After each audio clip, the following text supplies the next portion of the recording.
Welcome back to another episode. Thanks for tuning in. If you haven't already, please make sure you hit that like button, subscribe, keep up to date with what I'm trying to put out to you guys. So today's topic is going to be based around Ricky Garard. So what we have just seen is Ricky Garard has just completed a podcast with Chase Ingram on the CrossFit Games podcast channel. Now, this is clearing up some of the stuff with regards to his banned substance taking back in 2017, which he then, as a result of that, he got a 4-year suspension, which is about to end on the 3rd of October. Now, none of this is actually new to me, so I've actually sat down and personally spoken to him at the start of this year, and we did film an episode where we were speaking about that. However, I had massive technical issues with my camera. It didn't film. Whilst it isn't actually new to me, it is new to a lot of people in the space. So I just wanted to talk about some of the things that came up in that episode and share with you guys, give you guys a little bit of my personal insight and go from there. So whilst this isn't the first time he's actually spoken to it. Like I've said, he actually spoke to me at the start of the year. It is his actual first public speaking about this. So this is going to be a huge deal for him, especially because it was directly with the CrossFit Games team and directly on their media space, which is a really good move for him to do because he's gone straight to the head people, I guess, of CrossFit, and he shared his story with them. This time, obviously, it wasn't edited and nothing was taken out of it or anything, and it wasn't taken out of context or anything like that. It is uncut, unedited, straight from the horse's mouth. So he spoke about the substances that he was taking at the time. Now, they were SARMs. So he was taking RAD 140 and GW 1516, so which contain endurable and testosterone. So these products are both banned substances on the competition list. And however, these products can just be purchased online and at a store. Now, he did say, and he told me back when I spoke to him in January, that he was working with a supplement company and they obviously said, oh, these will improve your performance and stuff. Now, being quite young at that time, he probably didn't even care. And like he said in the podcast, he actually was like, yep, cool, give it to me, I'll take it, whatever.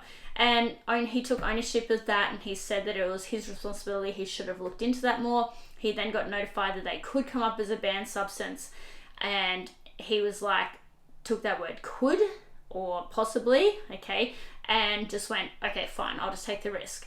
And whilst he stopped right before regionals, like a couple of days out, he then obviously didn't get caught at regionals and then went back to taking it for the games. Now, like I said, these products can be purchased online and at your local supplement stores. So it just goes to show that it's super important to check with the banned substance list to ensure that what you are taking and what someone says is okay or you aren't sure about, you should definitely be checking into it because not everything is as what it seems.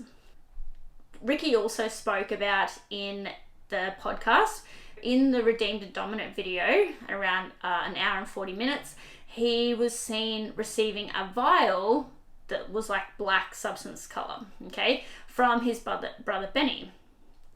Now, he has cleared that up. He said it was a beetroot and turmeric juice that him and his brother had made up. So it was just natural products supposedly, and they said that from research, beetroot and turmeric help with recovery and stuff. So he actually said that he took that before an event. So whatever benefits he got out of that, research would have to obviously be done around that. However, they're natural substances, so nothing came out of that. But a lot of people did speculate that he was taking, that was a banned substance there when he was taking that. However, if it was a banned substance or they were trying to cheat or whatever, they probably wouldn't hand it out just in front of a whole heap of people. Ricky also cleared up the issue between him and Matt Fraser and why. So ages ago, Matt Fraser said that Ricky had reported him for something to CrossFit, and then when Chase spoke to Ricky about it in the podcast, he did say that he didn't want to disclose what was happening, and then Ricky then changed his mind. He was like, okay, let's disclose this because that's going to now, if he didn't, it's just going to be people still saying stuff and there'll be another stone that won't be unturned. So he was just like, okay, let's just talk about this, let's get it out there. So he actually said, that during the testing process of the 2017 games, he saw Matt Fraser chewing on something and then spitting it into a water bottle. Now, he thought this was suspicious at the time. He reported it to CrossFit, and it then turned out that Matt Fraser was chewing on chewing tobacco, and I guess that's a big thing in the States. Like, a lot of people use it to relax and stuff. That all came out as being negative from CrossFit, and there was no issues with it or anything like that. And then obviously Ricky's moved on from there. That was his way of clearing everything up. So he's come out publicly, he's spoken about everything. Now, after the podcast has come out and it's aired, we've actually seen quite a few comments on people on the posts, okay? There's a lot of people still saying he shouldn't get another chance or anything like that. It's all heaps of negative stuff still. However, there are a lot of people who are saying, okay, now that he's come out and he's spoken about it and he's been public about it, you know, he's not hiding anything anymore, that they're ready to give him a second chance and they look forward to seeing him come back. People are also still saying that even though he said that he's been clean for like the last 4 years since he was tested positive. Now, I know personally that he definitely doesn't take any supplements or anything. So I've been on 2 of his training camps. Both times he takes no protein powder or anything like that. He literally only eats normal foods, whole foods. And even when we went to dinner, my husband bought him a Coke no sugar. And Ricky said that was the first Coke that he had actually drank in several years. Like, he doesn't even have caffeine, like no coffee, no nothing. He cut that all completely out of his diet. So he said it was just one of those weird things that he decided to just eliminate everything and every possibility, which I guess after being banned for 4 years, you're going to probably then try and take away everything and see how good you can get, just completely natural. Speaking about people saying that he could have been cycling stuff over the last 4 years and stuff, after personally getting to know him, I don't think he has been at all. The hard work has definitely been there. He definitely works hard, and he, like I said, he doesn't even take like protein powder. So he gets his protein from natural products. So Ricky also has shared who his coach was. So back in January when I did speak to him, he told me that he had just recently started with Justin Kotler and with the Underdog Athletics team. So that is who his new coach is. So Justin Kotler, he is obviously the coach of the Underdogs. Now, fitting name, I suppose, because Ricky's coming back as an underdog. He's had that negative event in his life, and then now Justin's coming through and he's like putting him on the team, and he's going to work with Ricky, and he obviously has been for this whole year. So Justin Kotler actually runs coaches out of Las Vegas. So he actually has on his team Kari Pierce, Bethany Shyburn, and Danielle Brandon. So they're the most well-known athletes, I guess, on the Underdogs team. And Justin Kotler's actually released a statement about why he wants to work with Ricky. And I read it and I felt really for it. Like, I personally have made mistakes. I've made heaps of mistakes in my life, and mistakes that I'm definitely not proud of, but they make me who I am today.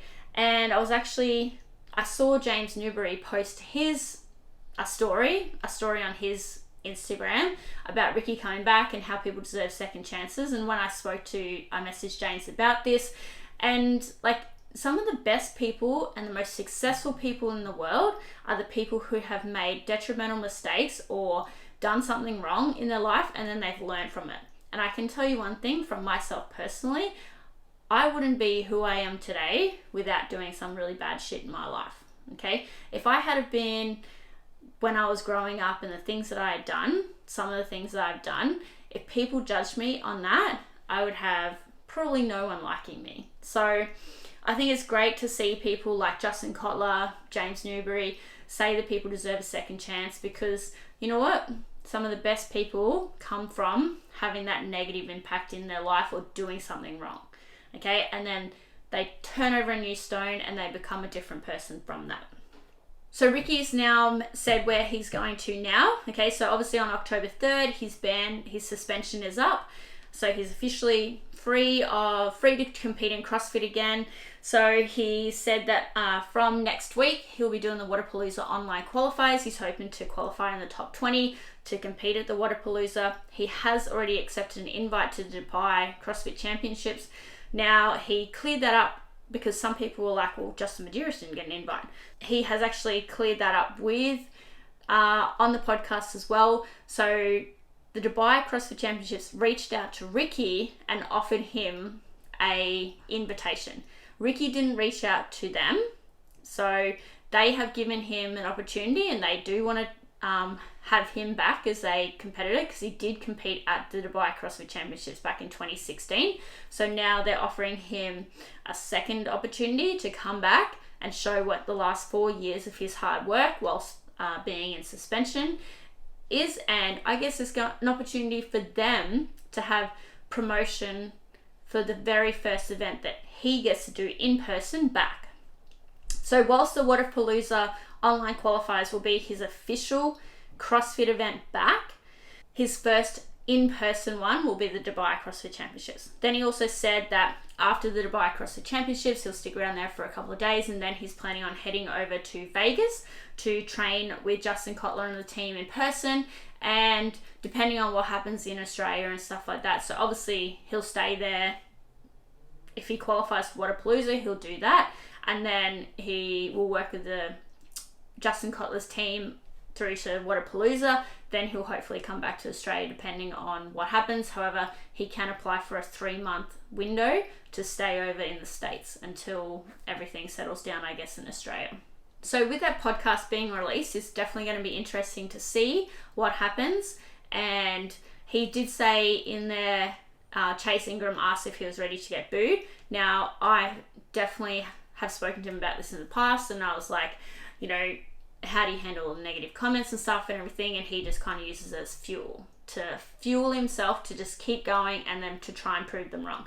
And when Chase Ingram in the podcast asked him about being booed, he said that he hopes that they do because it fuels him. So I think that when he comes back, there are definitely going to be people who are going to boo him and be all negative about it. But understandably, whilst he was the one who made the choice to take the banned substances, people take it personally in CrossFit. Everyone thinks that, you know, that they're a part of this person's life and stuff, and that CrossFit is this, you know, some people revolve their whole lives around CrossFit. So as soon as someone makes a mistake or an issue, especially someone in the spotlight like that, then it's just like hating. So that's all I've got for you guys today. I hope you enjoyed the episode. Leave any comments that you have down below. Love to hear from you guys. And if you haven't already, go back and watch some of the videos that I've actually done with Ricky. So I've attended some of his training camps and that. There's quite a few videos of me speaking to him and training with him and stuff like that. If you haven't watched those already, go back and watch them, and you can actually get to see a little bit of who he is outside of like that competitive nature. All right. But thanks for joining in. Make sure you hit that like button, subscribe, keep up to date with what I'm trying to put out there. Thanks.